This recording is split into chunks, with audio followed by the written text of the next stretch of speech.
Hi, this is Dr. Ganesh Prasad, your presenter for today. Today's topic for discussion is current global trends in process validation. This lecture will be for about 1 hour or so, followed by 30 minutes of questions and answer session. Please feel free to ask any questions or clarifications during the Q&A period. Speaker's profile. Dr. Ganesh Prasad is a pharma consultant based in India and holds a doctorate degree in organic chemistry from Indian Institute of Science, Bengaluru. Previously, he worked at senior levels in pharmaceutical companies like Apotex Pharmachem India Private Limited, ICI Pharmaceuticals Chennai, and other organizations heading QA/QC and process functions. He also has worked as a scientist in US FDA laboratory in Washington and other reputed institutions in USA and Canada. He has together more than 25 years experience in quality assurance function, research in academia and industry.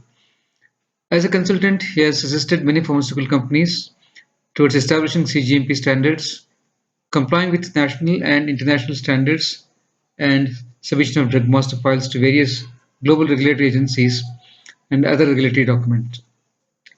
He also conducts third-party audits, quality audits of pharmaceutical manufacturers on behalf of domestic and international clients. He has conducted many public and private in-house workshops and delivered invited lectures in forums like UVM, ISPE, DIA, and so on. Dr. Prasad is a life member of Indian Pharmaceutical Association and a former board member of ISP India affiliate, which is International Society for Pharmaceutical Engineers, Hyderabad chapter.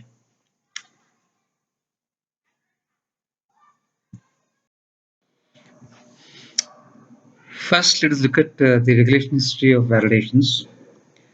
The concept of validation was first introduced in the airline industry for the validation of the computer systems and software due to the high risk involved in the aviation activity. In pharma regulation, the concept was first introduced in 1977 for the process of sterilization, since sterility cannot be assured by testing alone. The process of sterilization must be validated to provide assurance on sterility of the materials. Later, requirement of validation was extended to aseptic processing during 1979 due to the same reason. Later in 1981, requirement was further extended to water purification systems as microbiological load cannot be ascertained by testing alone.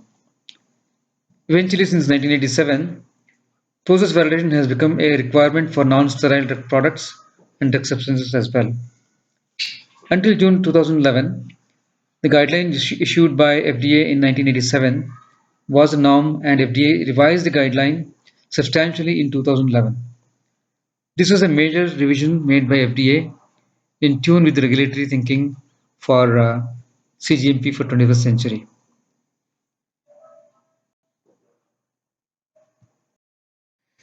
This picture shows a nice set of white tablets, looks nice and pure, but when tablets were exposed to fluorescent light, it showed a different picture as shown in the next page.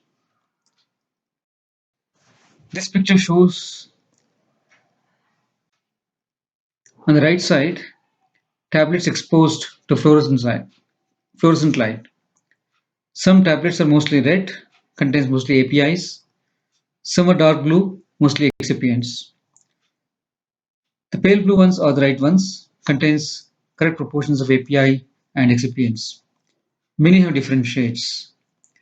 This essentially means that the batch lacks homogeneity of API content, which is absolutely not acceptable. Looks like the manufacturing process was not in control and probably not validated. Let us look at few regulatory guidelines on this topic. The current regulatory thinking on validations are based on three strong pillars of CGMP for 21st century. That is ICHQ8, ICHQ9, and ICHQ10. ICHQ8 covers pharmaceutical development, which focuses on design of the manufacturing process. ICHQ9 covers quality risk management, a risk-based approach to identify critical and non-critical aspects of the manufacturing activity. ICHQ10 covers pharmaceutical quality system, brings the concept of QMS approach into GMP. These tools have been prescribed by the regulators to the pharma industry to make implementation of GMP more scientific and focus on critical issues and a comprehensive QMS approach. These tools, if properly adopted, can also enable the industry to optimize controls and resources. Regulators have recommended these tools to the pharma industry in order to promote quality and manufacturing excellence hand in hand. This is a statement made by Janet Woodcock, the Director of Center for Drug Evaluation and Research of USFDA. She said in 2005, a maximally efficient, agile, flexible pharmaceutical manufacturing sector that reliably produces high quality drug products without extensive regulatory oversight. This emphasizes the need for a comprehensive approach by pharmaceutical manufacturers. Next page shows few guidelines issued by international regulatory agencies. As mentioned earlier, USFDA first revised the guidelines in 2011. Later, European Medicines Agency, that is EMA, and European Commission, EC, revised the guidelines on similar lines in 2016. Similarly, EC introduced Utilex Volume 4 and X15 on process validation in general in 2015. Both the regulators have focused on strengthening the design of the manufacturing process and also a means to ensure that manufacturing process is under control throughout the product life cycle of the drug. This has been a major shift in regulators' thinking. Later, ICH-Q11 guideline, that is development and manufacturing of drug substances, was introduced by ICH body in 2011. This guideline describes the methodologies for thorough understanding and development of the manufacturing process. Regulators are encouraging use of quality by design approach, that is QBD approach, to establish a thorough manufacturing process, although it's not mandatory. Then, process analytical technology, that is PAT, is another tool which is becoming an alternative approach followed by many pharma companies, and regulators are endorsing its use. PAT is an approach to quality based on thorough understanding of the manufacturing process and relies more on process monitoring and control rather than relying on final testing of finished products. Since the last more than 15 years, many more guidelines have been issued and being introduced by ICH body as well as international regulators towards achieving quality. Let us look at the regulatory definition of process validation. Well, the 1987 definition by FDA reads like this: process validation is to demonstrate with documented evidence that a specific manufacturing process is capable of performing in a reliable and consistent manner to deliver a homogeneous product meeting defined quality attributes consistently. You can notice the words documented evidence, reliable, and consistent, which are essential features of a successful process validation.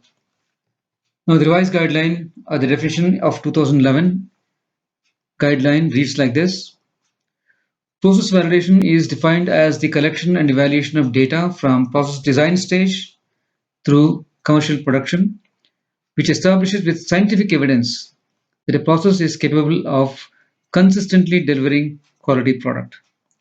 The key words in this definition are process design and commercial production and scientific evidence, in addition to the word consistent. Hence, it is clear that the scope of process validation covers the whole of manufacturing life cycle of the drug, starting from design of the manufacturing process till commercial product is discontinued. Hence, the data collected from development stage as well as throughout the commercial production becomes part of the validation. That is, validation exercise is a continuous exercise. And the world scientific evidence emphasizes the need for a thorough understanding of the manufacturing process based on scientific data from all stages of the manufacturing life cycle of the drug.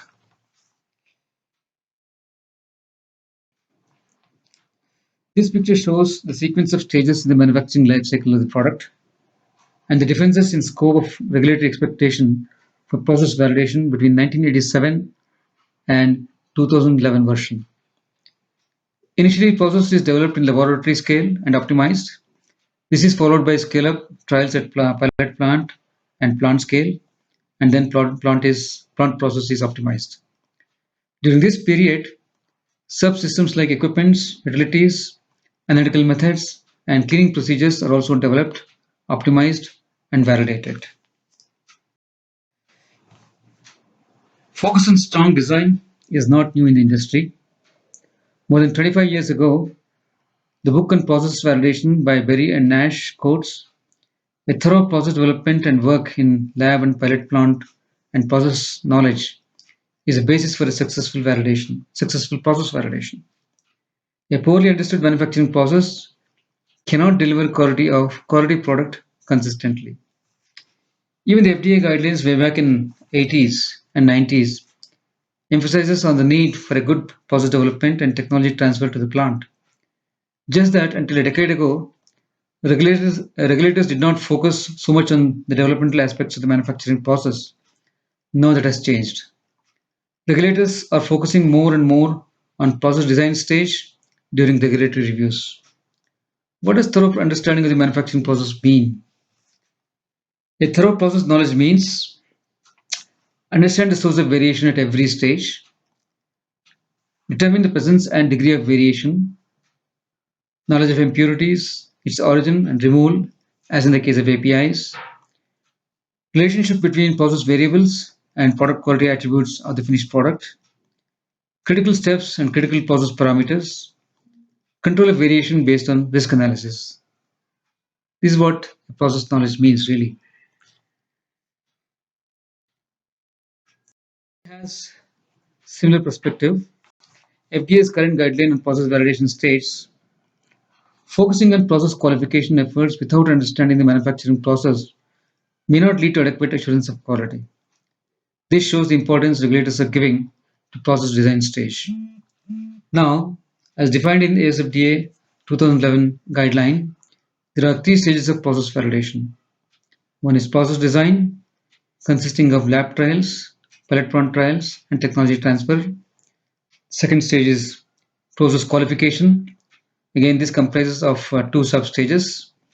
Stage 2A is facility, equipment, and utility qualification. And stage 2B is process performance qualification. And the third stage is continued process verification, that is, which is done after commercial release and during commercial production. The guidelines issued by European regulators are also similar in line with the FDA guidance, as shown in the next page. European regulators have also revised the guidance on process validation on similar lines as FDA, just that the terminologies are slightly different. European guidelines also refers to ICHQ8, which is pharmaceutical development, and advocates the need for a strong process design. And of course, process validation can be executed by either a traditional approach or by continuous process verification approach or a hybrid approach. In traditional approach, wherein process validation is conducted after completion of trials and optimization in laboratory, pilot plant, and maybe plant scale, followed by validation in plant. Alternatively, continuous process verification approach may be followed. This is an enhanced approach wherein process design and process qualification stages, as termed by FDA, are combined and executed based on quality by design studies. As discussed before, this will involve multivariate statistical tools to study interaction between multiple process variables and their impact on critical quality attributes, that is CQAs, of the finished product. The correlation between process variables and CQAs must be thoroughly understood. There's also another approach called a SPAT approach, which is based on monitoring and control of critical process and equipment parameters during the course of the manufacturing process, which have been shown to have direct impact on the CQAs. FAT may also involve adjustments to a set of critical process parameters within the design space to achieve quality product which is equivalent. This will require a thorough understanding of the manufacturing process based on QBD study. Through bad approach, controlling the input variables and process monitoring will assure final quality of the finished product with or without the need for final testing of the finished product. Bad approach is mostly useful for continuous processes. As I said, hybrid approach is also acceptable by the regulators. That means some stages of the manufacturing process could be based on traditional approach, while some other stages, which may be more complex or less robust or less understood, could be based on enhanced approach or QBD approach. Few quiz questions are given in the next page. You can answer these questions at your convenience. The answers are provided at the end of the presentation. A quiz for this section is provided in this page. Next, we will discuss approaches for process design.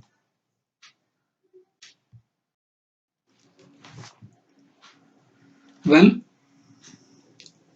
the manufacturing process may be designed either by traditional approach, as I said earlier, or by QBD approach, or by a combination of the two, as mentioned earlier, that is hybrid approach. In a typical traditional approach, trials are carried out by univariate study, that is, by changing one input variable at a time while keeping other input variables constant in each trial.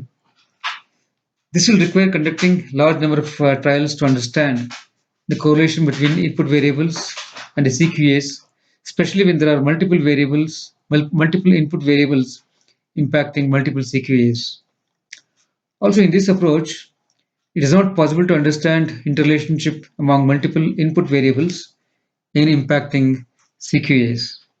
Hence, the knowledge generated by traditional approach are generally limited and process operations are carried out with fixed ranges of process parameters. That means less flexibility in operations. Slide, we look at the QBD approach, how it is done. Process designed by QBD approach is based on a study of a multi-dimensional combination of input variables on CQAs. That is, more than one input variables can be varied in single experiments to understand impact of individual input variables on critical quality attributes of the finished product. In this approach, the studies are based on use of statistical models like design of experiments, that is DOE.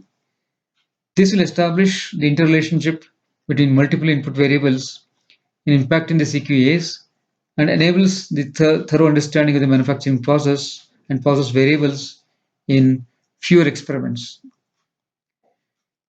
DOE studies will also result in a design space within which multiple combination of input variables can be applied during process operation to achieve the same quality.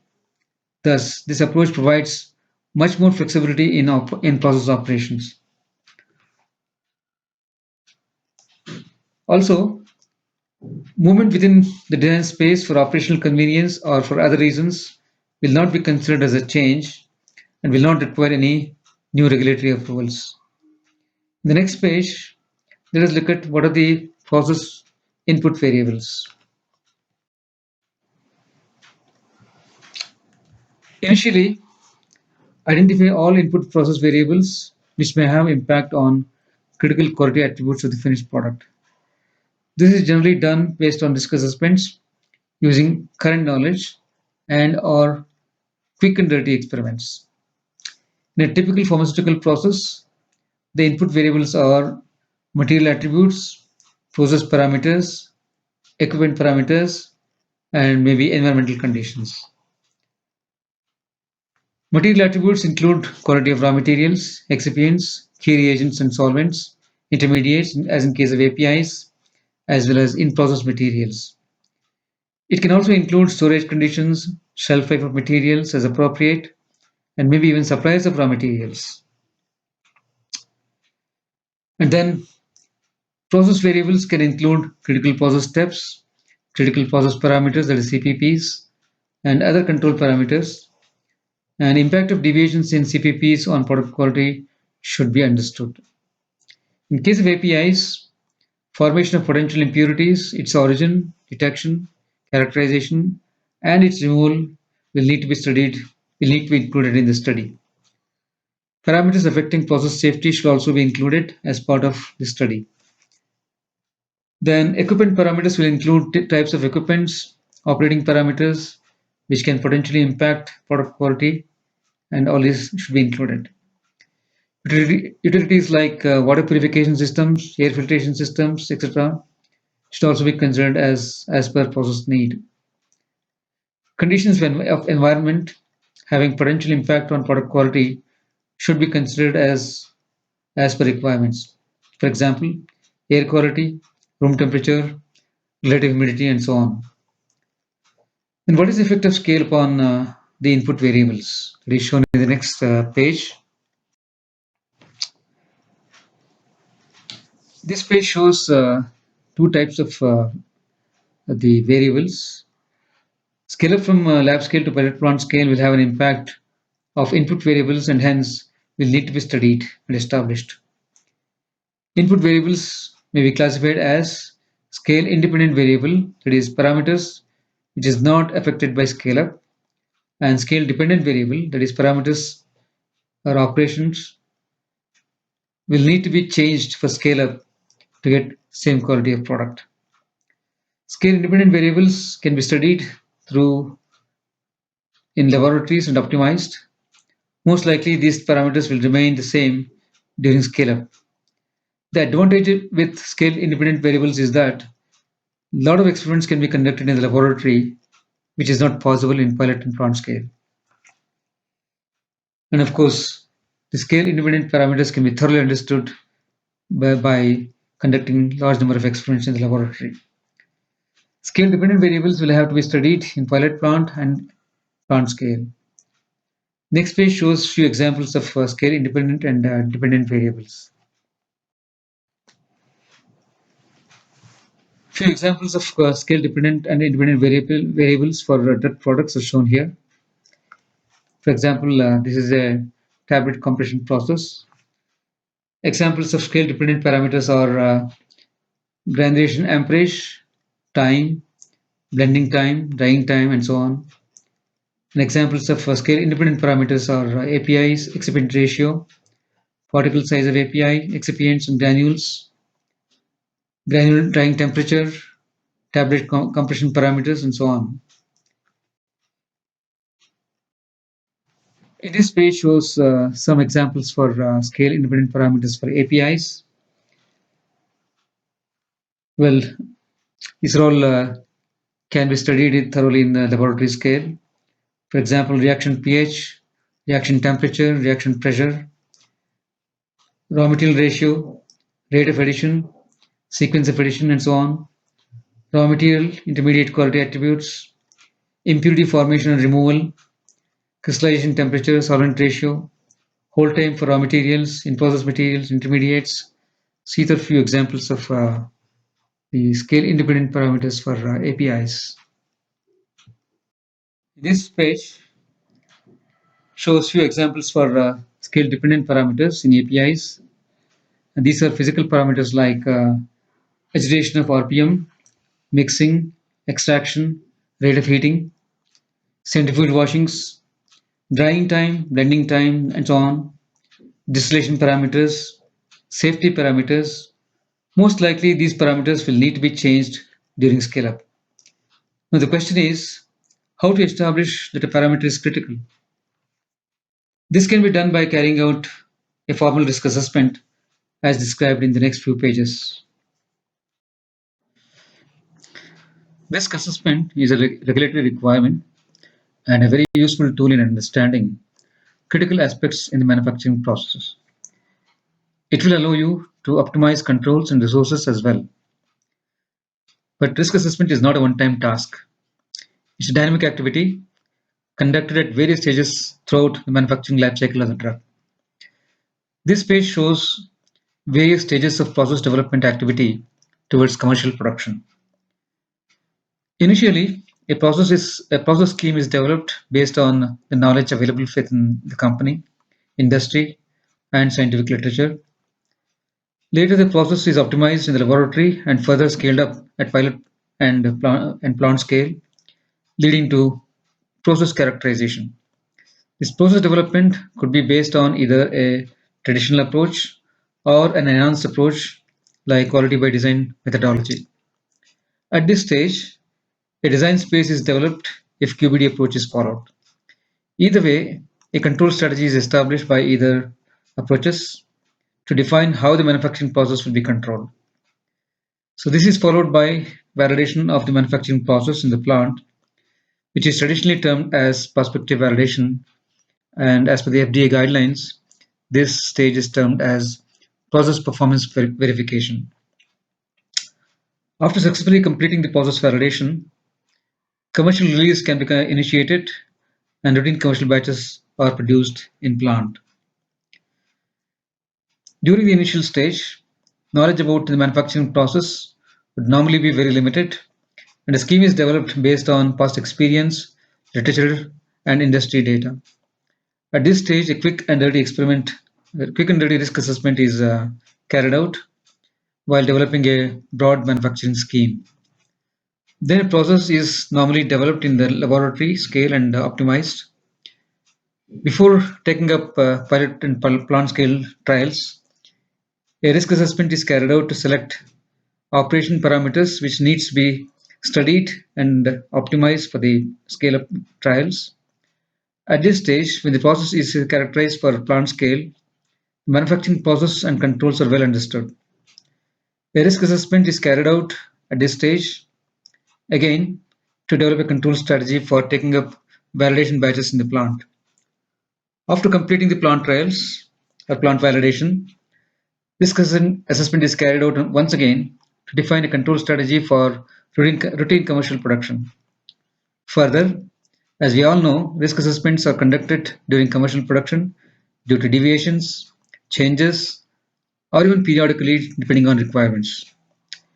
Hence, this shows the dynamic nature of risk assessment throughout the process development and commercial production in order to focus on critical issues and optimize controls. Then, what are the specific aspects where risk assessment is applied in this process validation exercise, which is shown in the next slide? Risk assessment tools are used in process validation exercise with the following objectives: to identify and control one, critical stages in the manufacturing process which are detrimental to the product quality. Second, process parameters, critical and non-critical, are well controlled, that is WCP parameters. Well controlled parameters are essentially critical parameters, critical process parameters, which are well controlled and hence judged as of acceptable risk without any additional control measures.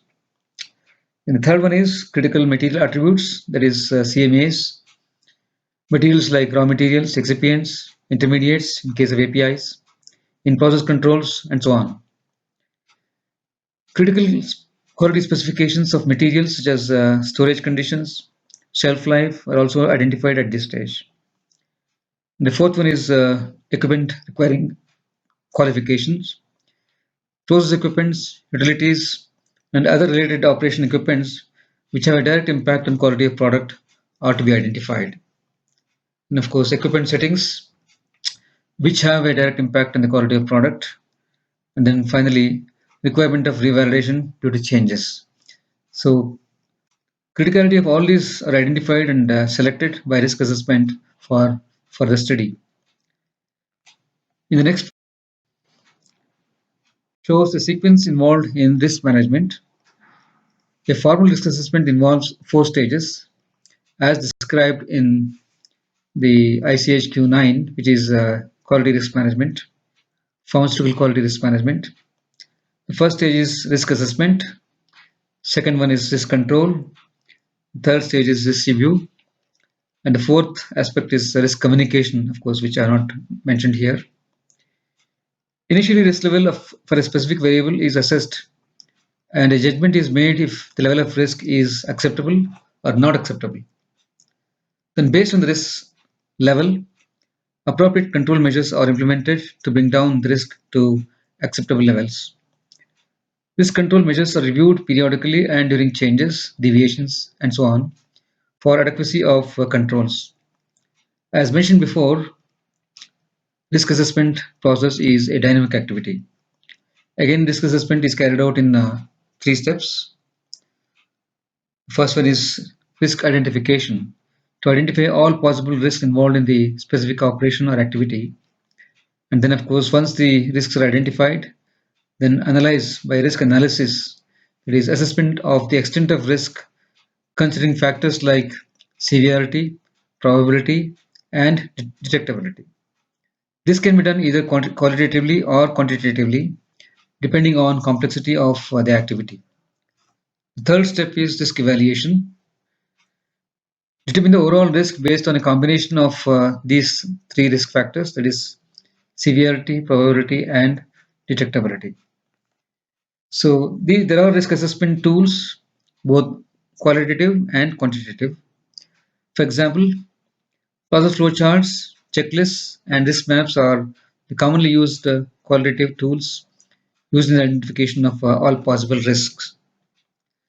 Then risk ranking and filtering, that is RRF, is also a qualitative tool to prioritize risk and classify as critical or non-critical, and so on. So this is a tool where severity and probability are factored to make an assessment of overall risk. Generally, during the early process design stages, detectability may not be considered as the focus is to prevent failures by building appropriate controls, and later, detectability may be introduced to bring down the overall risk further. Then, of course, 5i is another tool used to identify root cause for failures or potential failures. The tool could be used to identify possible failure modes and build preventive measures. 5 is a very common technique to use used for identification of root causes.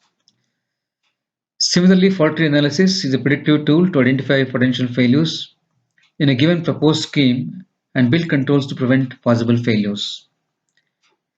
Failure mode effect analysis, that is FMEA, is a quantitative tool to assess overall risk. FMEA considers all three factors, severity, probability, and detectability, with each factor being assigned a numerical number called risk score. Overall risk is then given by the value of risk priority number, that is RPN, which is obtained by multiplying these three scores. Based on the RPN value, appropriate control measures can be decided. One of the ways to assess possibility of risk is to focus on how close is the process is operated to the process limits, beyond which process is proven to fail, as shown in the next page. This page shows types of limits fixed for input variables during process operation. These limits or range of limits can be classified in two types. One is proven acceptance range or proven acceptable range, that is PAR, that is range for the input variable fixed based on the process design data, beyond which the batch is proven to fail. The other one is normal operating range, NOR, that is operating ranges are generally fixed more tighter than proven acceptance range based on equipment capability and for better consistency in operations. Now, as shown in the picture, delta is the cushion between NOR and PAR, NOR and PAR, normally operating range and proven acceptable range. If delta is low, the operating limit is too close to the proven limit, and hence the risk of failure is high. On the other hand, if delta is significantly high, that means cushion is more and hence risk of failure is also quite low. Hence the gap delta can be used to assess probability of failure during risk assessment. Next page shows application of the qualitative tool risk ranking and filtering, that is RRF, which is acceptable to the regulators as well. The picture shows a color-coded matrix to assess levels of risks. In this tool, which is generally used during early stages of the process design, only severity and probability are considered. As can be seen in the picture, severity is mapped on a vertical scale, while probability is mapped on the horizontal side of the matrix. The extent of severity and probability are grouped in four levels in this case. The level for severity is grouped as low, medium, high, and very high. And levels of probability is grouped as very rare, rare, likely, and very likely. Meaning of these levels should be defined based on available process data and scientific judgment and experience. The color codes from light blue to deep red shows the combined risks from various combinations of severity and probability, with light blue depicting least risk while deep red depicting highest risk. In between the two, other levels of combined risks are depicted in colors dark blue, yellow, and orange. These are the combined risks. The combined risk of severity and probability should be judged based on available knowledge, process data, and relevant experience. Once the levels of combined risks are assessed, appropriate control measures could be recommended based on the level of risk.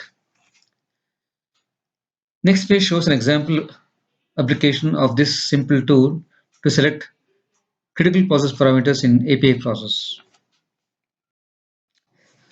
This is a risk matrix showing process parameters down the column.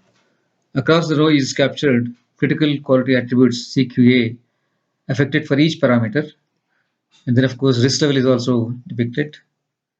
Risk levels of severity and probability, combined risk level, and then conclusion on criticality. These are across the columns.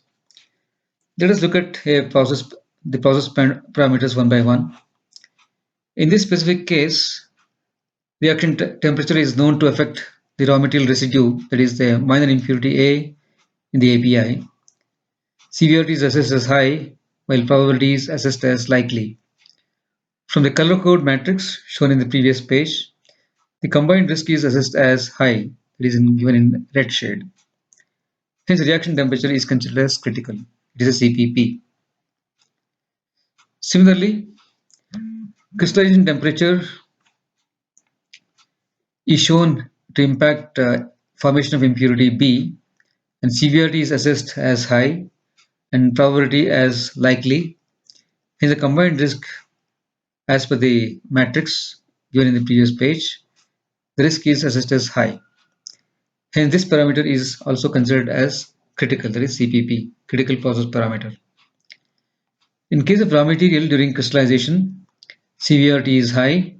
So in case of RPM during the crystallization process, severity is considered as high, while probability of deviation from set RPM is very rare because RPM is fixed in the reactor. Although severity is high, the overall risk is assessed as medium. Hence, in this case, the parameter is considered as well-controlled parameter, that is WCP. This essentially means the parameter is important, but nothing to worry as it is well controlled. Just that the term WCP reminds us that the parameter is important, but may not need additional control measures. In the same fashion, two other process parameters, that is crystallization temperature and drying temperature, as can be seen in this matrix, are grouped as critical. They are also CPPs. Once the parameters are identified as critical, appropriate controls are implemented to bring down the overall risk to acceptable levels. A similar matrix for tablet compression process data is shown in the next page. This is an example of risk matrix for tablet compression process.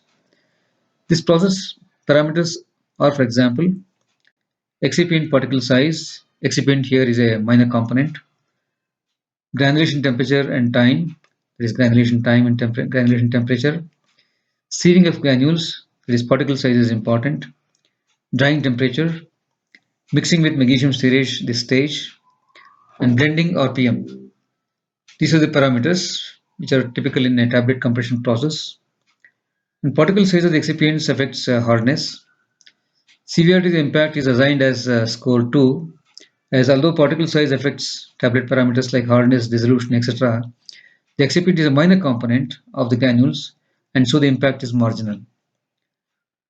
Probability is scored at a low of 1, as particle size is tested by QC, and hence probability of excipient with wrong particle size is quite low. And the overall RPN, that is risk priority number, is 2. Hence, particle size for this excipient, which is a minor component, is not a CPP, is not a critical process parameter. In case of granulation temperature, higher temperature can lead to API degradation, and then severity rating is scored as 8, highest risk score, while probability of deviation in temperature is assigned a moderate risk score of 4. The risk priority number (RPN) for this parameter is 32, which is quite high, and hence granulation temperature is a CPP. Similarly, RPN for granulation time is also 32, and hence is also a CPP. The overall risk for particle size of granules is assessed at an RPN of 4, as particle size is tested in QC and is not a CPP. In case of drying temperature for granules, severity is scored at a high of 8 due to possibility of API degradation, while probability is scored at a score of 4 due to steam drying. So the overall RPN works out to 32, and hence drying is considered a critical process parameter, CPP. And then the mixing with magnesium stearate stage is considered low risk with an RPN of 2, as severity is quite low, as it affects only glossiness of the tablets, and probability of deviation is low, as the excipient is weighed before charging, and this stage is not a critical process stage. Finally, for the process parameter, the RPM during blending, severity is scored at a high of 8 since it affects tablet homogeneity, and the probability of deviation from the RPM, set RPM, is scored a low of 2 since blender RPM is fixed. Hence, the overall risk priority number of 16 indicates that the blender RPM is a CPP, the critical process parameter. That was about stage 1 process validation. A quiz for this section is given in the next page. Next, we'll discuss stage 2 of process validation. This is process qualification. Stage 2 of process validation is termed as process qualification by FDA. The second stage of process validation program, that is process qualification, as termed by FDA. This stage is similar to what it is traditionally known as a prospective validation program. However, in the current version of the guidance, the earlier suggestion of 3 validation batches in the previous guideline has been removed. This stage, as specified in the guidelines, involves 2 stages. Stage 2A is equipment, facility, and utility qualification, and stage 2B is process performance qualification. The purpose of stage 2A, that is equipment, facility, and utility qualification, is to ensure that equipments, facilities, and utilities used in the manufacturing operations are fit for the purpose. In this case, suitability of the equipment's utility and facility or for specific manufacturing process should be established with documented evidence. This approach is recommended in order to identify equipments critical to the product quality, and these equipments, utilities, and facility should be qualified. In this regard, the ASTM standard has issued a guidance document, that is ASTM E2500, a standard guideline for specification, design, and verification of pharmaceutical and biopharmaceutical systems and equipments. This standard guidance, initially issued in 2007, with its latest revision in 2013, is very useful in implementing a risk-based qualification program for equipments and utilities. This approach allows a lot of flexibility compared to the traditional 4-stage approach for equipment qualification, wherein DQ, IQ, OQ, and PQ, design qualification, installation qualification, operation qualification, and performance qualifications, are implemented in a rigid sequence. But in this case, it provides a lot of flexibility if you follow the ASTM standard, ASTM E2500 guidelines. A quiz for this section is given in the next page. Next, we will discuss stage 2B of process validation, that is process performance qualification. Stage 2B, which is termed by US FDA as process performance qualification, PPQ, comprises of validation of plant batches to demonstrate consistency in controls as well as product quality.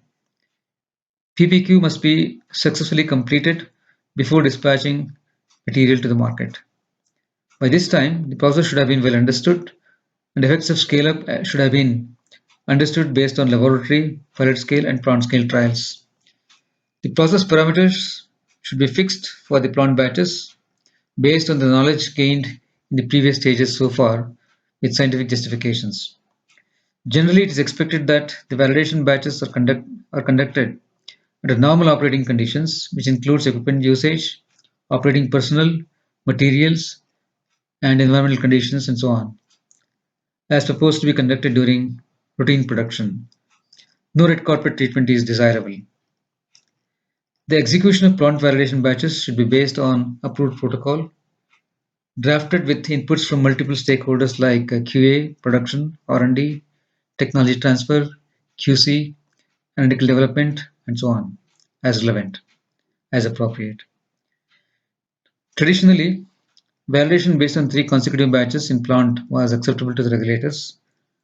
However, this requirement has been deleted in the current guideline, as the manufacturer will have to decide how many batches are required to establish consistency of the manufacturing process. So the question is how to fix the number of batches required for validation, which is discussed in the next page. The general thumb rule is number of batches adequate to demonstrate consistency of the process should be included. The consistency observed in the development stage could be used to make a scientific judgment. This depends on following factors: complexity of the process. The more complex and sensitive is the process, the more likely that more number of batches are required to demonstrate consistency. Previous experience from similar manufacturing processes will be an advantage. Knowledge gained from process data generated from developmental stages can be used to decide. Generally, 3 consecutive batches will be adequate if design data from laboratory, pilot plant, and plant scale trials show that 1. The process is very robust and not so sensitive to minor changes or deviations. 2. Equipments are very robust and the process can be very well controlled consistently. And then, of course, 3. Process is well understood and correlation between process variables versus critical quality attributes can be clearly observed from the data. And then 4. Product quality is controlled very well within specified limits for CQAs, critical quality attributes. Fifth one, of course, statistical tools like run charts, process capability index, and so on may be of use in judging the robustness of the process from design stage.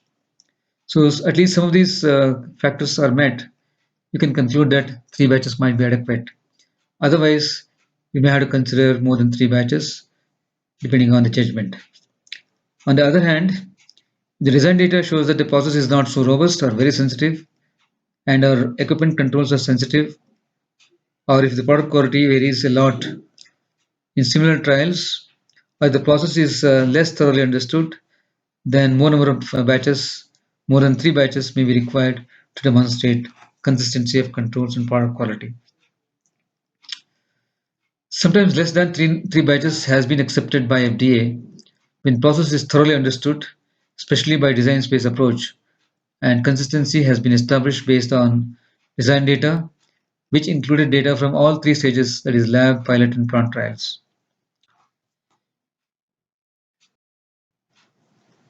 In this page shows the traditional validation methodology, which is done in 3 different ways, that is prospective, concurrent, and retrospective validations. Prospective validation, as discussed so far, is the preferred approach and is the norm. Then, of course, retrospective validation has been removed from the FDA 2011 guideline and is no longer recommended to be followed by the industry. However, ICSQ 7 guideline for the manufacture of APIs, this step is still mentioned in the guideline. Concurrent validation can be conducted in special cases with justifications and is acceptable to the regulators if properly justified. Let us discuss more on these three options.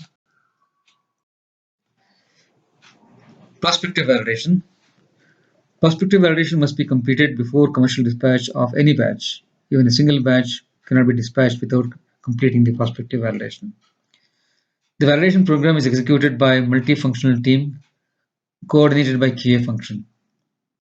Number of plant batches to be included in the exercise should be decided as discussed before. In case of any batch failure during validation, an investigation should be conducted to find out the root cause of the failure. And in case the cause of failure is other than due to design of the manufacturing process, then another batch may be included as per design and validation completed. All these investigations and the choices made should be documented in the reports. As discussed earlier, the validation should be executed as per pre-approved protocol with inputs from related stakeholders and approved by QA. Any deviation from the protocol shall be assessed for any impact on the validation program before making a conclusion. The next page, this page shows concurrent validation as an option which should be used in exceptional cases. Some few examples where concurrent validations can be conducted are given here. When only limited number of batches are possible due to reasons like no market demand or that the product is very expensive or any other justifiable reasons. When a deviation occurs in critical stage or critical process parameter in a validated batch, in such a case also concurrent validation can be executed. Whenever there is a planned change in a validated process, in such a case, concurrent validation can be considered. In such a case, confidence in the manufacturing process and product quality is obtained by extensive monitoring of the batch through few of the following means. First, additional monitoring of critical process parameters, that is CPPs, and maybe other process parameters as well. Additional sampling and in-process testing to ensure process is going in the right direction as per design. Additional sampling and testing of the finished product that prescribed for prospective validation to establish the homogeneity of the batch. So any program for extensive monitoring and testing should be justified and approved in the protocol. The batch may be released after successful completion of concurrent validation. However, a commitment for including more number of batches in future may also be required to complete the validation program. The next slide will discuss about retrospective validation. Retrospective validation, as I mentioned before, is not a preferred approach anymore, but ICH QC guidelines for APIs continues to retain this type of validation. In any case, there are a few special cases where this type of validations can be implemented. Generally, retrospective validations may be carried out when the manufacturing process is well established and adequate manufacturing experience is available. Sufficient data on critical process parameters and stages, critical material attributes, and so on are available and documented. The batches were produced under an established quality system, and relevant controls like batch manufacturing record, testing records, calibration and qualification records for related instruments and equipments are available. Requires manufacturing data from 10 to 30 similar batches which are consecutive in nature. Data from at least 3 batches are evaluated for consistency in equipment controls, in process controls, and quality attributes of the finished product. Statistical tools like run charts, process capability analysis, these tools should be used to assess the consistency and capability to meet defined acceptance criteria. This mode of validation can be applied for an existing validated manufacturing process in following two special cases. One, an existing process parameter which was thought to be non-critical earlier is now classified as critical based on new knowledge. In such a case, relevant manufacturing records for 10 to 30 plant batches are verified for compliance to the defined range for this particular specific process parameter, and then conclusion made. Second case, where a limit for the quality attributes of the finished product is made more stringent either by a customer or a regulatory agency. In such a case, the manufacturing and testing data from 10 to 30 batches are evaluated to verify compliance with the new finished product specification and a conclusion made. So these are the two cases where the retrospective validation can be applied. Although the guidelines by FDA in 2011 says retrospective validation is no more a preferred approach. Let us discuss something about the validation master plan and how to plan the validations and create a validation master plan. This slide shows the contents of a validation master plan. Execution of a process validation program is linked to many related support activities like verification of fitness for relevant equipments, utilities, validity of test methods, cleaning procedures, etc. When the project is new, all these activities need to be planned and scheduled as per the project planning. Validation Master Plan, that is VMP, is a document which is issued to plan and monitor all validation activities, including relevant support systems and validation of manufacturing process itself. VMP is a dynamic document which also captures introduction of new facilities as project progresses and new projects are included in the manufacturing site. Contents of a VMP are shown here. A validation master plan should generally include following informations. An overview of the entire validation project describing in brief various processes and the process support activities to be validated, validation of support systems like relevant test methods, in-process tests, cleaning methods, and so on, as per project plan. It should be linked to validation policy document, which describes general policies of the organization on various aspects of the validation program. The VMP should also be linked to a detailed list of various validation to be conducted or executed, like equipments, utilities to be qualified or validated, with brief descriptions and probably diagrams as applicable. The VMP should also include responsibilities for key multifunctional activities related to the various aspects of validations, justifications for leaving out some related activities based on risk evaluation or due to other valid reasons. Sequence of various activities related to the validation program and schedules, either tentative or actual as appropriate, should be included. Links to actual validation protocols, if it is already ready or planned to be made, and related key SOPs should be included in the VMP document. Any future validation requirements or revalidation requirements can be actually included.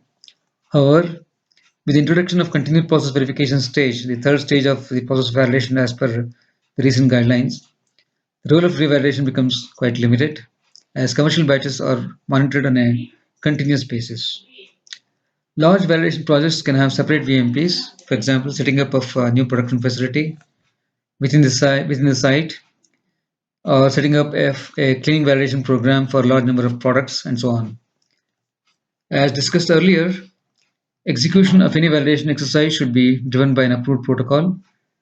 Now let us see what should be the typical content of a validation protocol, which is shown in the next page. Validation protocol is a very important document which clearly defines what is being validated, how the validation should be executed, what standard documents should be used for key activities, and how the validation data should be reported. Many documents are linked to the protocols to provide complete picture of the validation project. A process validation protocol generally contains following information. Define quality of the product through standard specifications. Specifications should include pharmacopoeial, in-house specifications, customer specifications as applicable. Define the manufacturing process to be validated. This should include a brief description of the process, a batch manufacturing formula in case of drug product, a detailed process flowchart, and link to the actual batch production record BPR. BPR provides a complete step-by-step instruction as to how the batch should be executed, providing complete traceability equipments, materials, raw materials, excipients, test reports, personnel, and so on. And then, of course, document the criteria for batch selection, and justification for how many batches have been selected based on uh, the uh, past data. Define responsibilities for various activities like preparation and approval of protocol, in-process sampling, testing, supervision during production, data collection and evaluation, and so on. The protocol should also provide list of critical raw materials, excipients, and links to respective specification and test methods. The protocol should describe sampling and testing plan during the batch or provide links. Describe critical process steps and critical process parameters which will need to be monitored during the production process. Provide list of critical instruments with details of stage used and links to their calibration records. Provide links to qualification data for key equipments planned to be used in the process. Define a criteria for conducting the validations, for concluding that the validations is successful. This should generally include compliance to ranges fixed for critical process parameters, key in-process test results, quality of critical raw materials, excipients, theoretical or design yield as applicable, and also evaluation methodology, including any statistical methods, if any, in the reports. So all these things should be part of the validation protocol. The protocol also should define a format for validation report, which should identify actual batches executed during validations, actual data for CPPs, in-process tests, yields, and evaluation as defined in the protocol, conclusion on whether the validation is successful, and finally, responsibility for the sign-off. So once the validation exercise is successful and signed off, the validation batches may be released to the market and commercial production may be initiated. However, the validation exercise will not stop at this stage. The exercise will continue to third stage, which is continued process verification as defined by FDA. So now we will have a quiz at this for this section, which is given in the next page.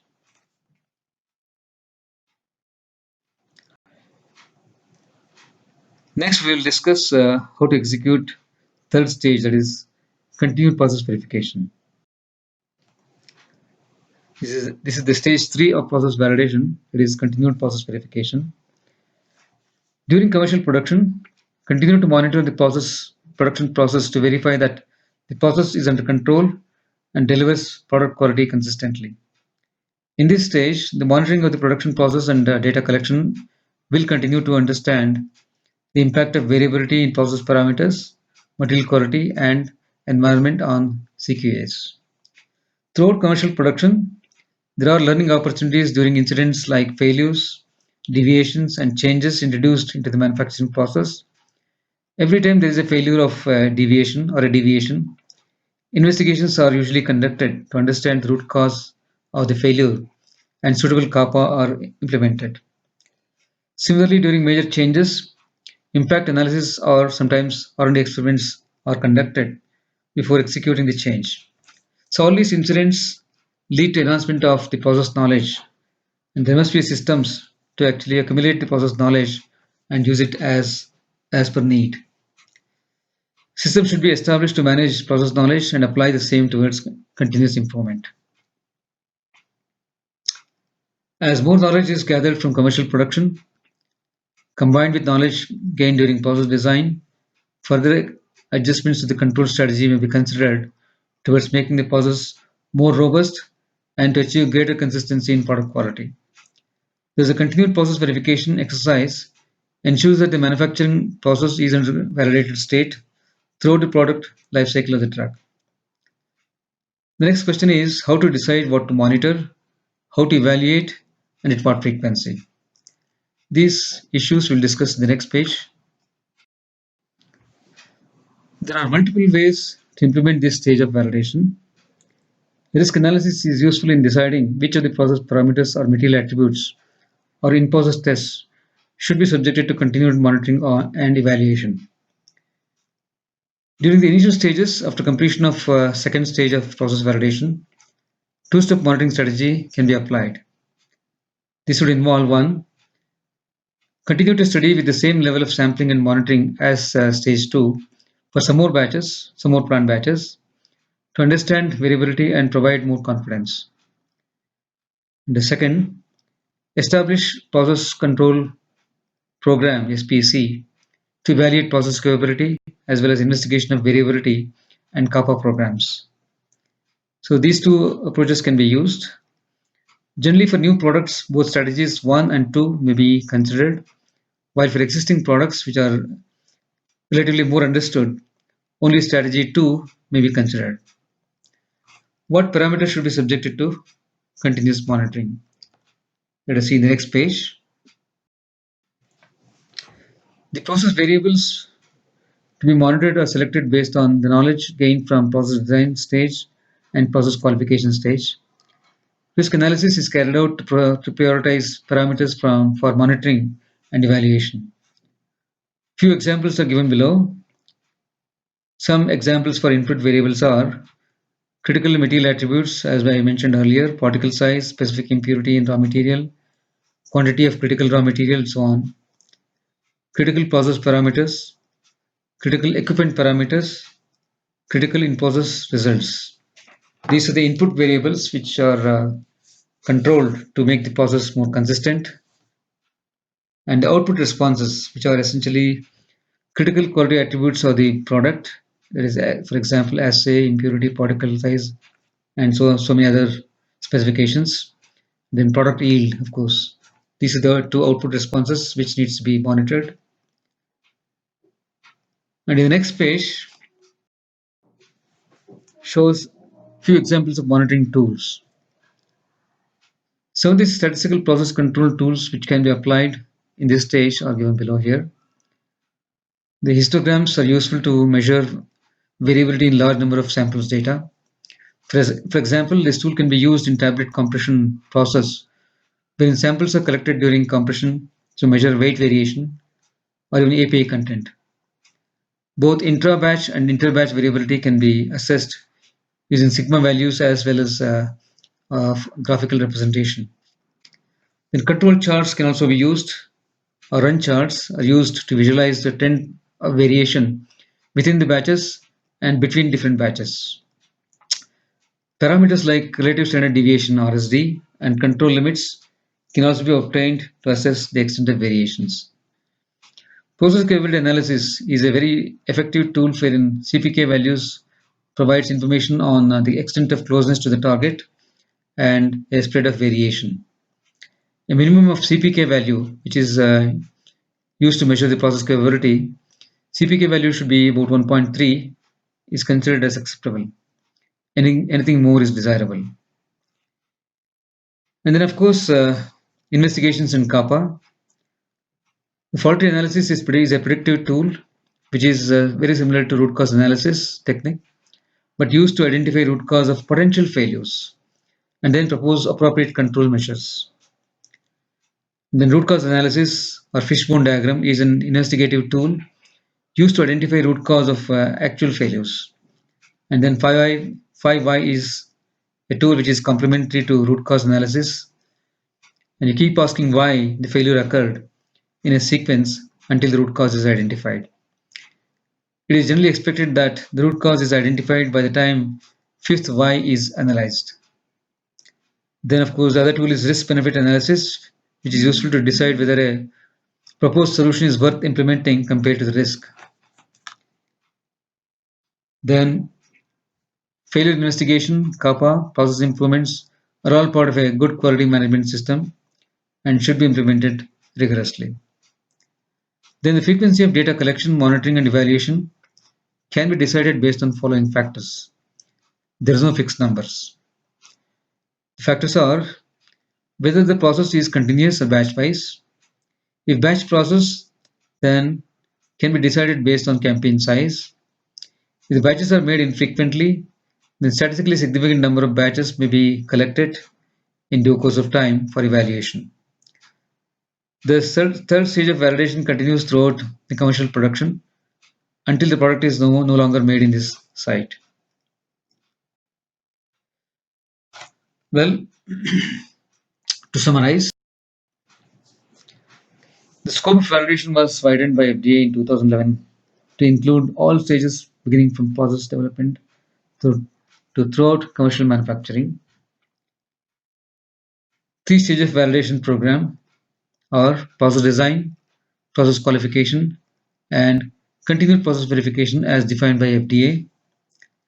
Then process can be designed either by a traditional approach or QBD approach or by a combination of the two, that is hybrid approach.